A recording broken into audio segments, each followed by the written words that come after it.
Presiden Prabowo Subianto merespons desakan agar pemerintah menetapkan status darurat bencana nasional terkait bencana banjir dan longsor di 3 provinsi di Sumatera, yakni Sumatera Utara, Sumatera Barat, dan Aceh.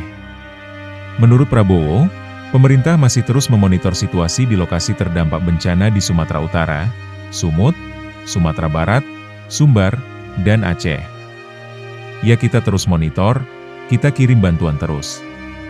Nanti kita menilai kondisinya, kata Prabowo di Gedung Bank Indonesia, Jakarta, Jumat, 28 November 2025, malam.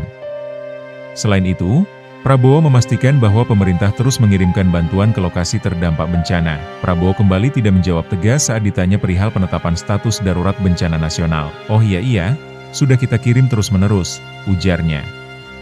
Nanti kita monitor terus, kata Prabowo melanjutkan sebagaimana diberitakan, Badan Nasional Penanggulangan Bencana, BNPB, menjelaskan bahwa cuaca ekstrim yang memicu banjir dan longsor di sejumlah wilayah Sumatera Utara pada 24-25 November 2025 dipengaruhi oleh 2 sistem cuaca besar, yaitu siklon tropis Koto dan bibit siklon 95B. Kedua fenomena ini terbentuk di sekitar perairan Indonesia dan meningkatkan pertumbuhan awan konvektif secara signifikan.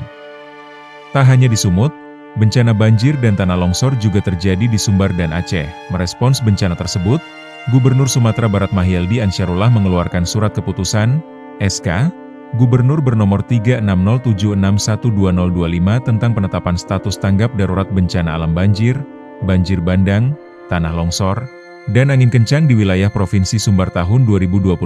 Gubernur Aceh Muzakir Manaf juga telah menetapkan status tanggap darurat bencana banjir dan longsor yang berlaku selama 14 hari, yang dimulai 28 November 2025. Terakhir, Gubernur Sumatera Utara Bobi Nasution juga menetapkan status tanggap darurat bencana selama 14 hari ke depan, mulai 27 November hingga 10 Desember 2025. Badan Nasional Penanggulangan Bencana, BNPB, memberikan update terkait korban meninggal dunia akibat bencana alam banjir hingga tanah longsor yang menerjang 3 provinsi di Pulau Sumatera.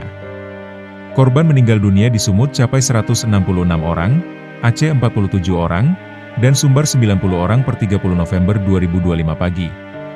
Pihak DPR mendesak Presiden Prabowo Subianto segera menetapkan status bencana nasional atas kejadian banjir dan longsor yang melanda 3 provinsi di Pulau Sumatera, yakni Sumatera Utara, Sumatera Barat, dan Aceh, yang telah menewaskan puluhan orang serta memaksa ribuan warga mengungsi.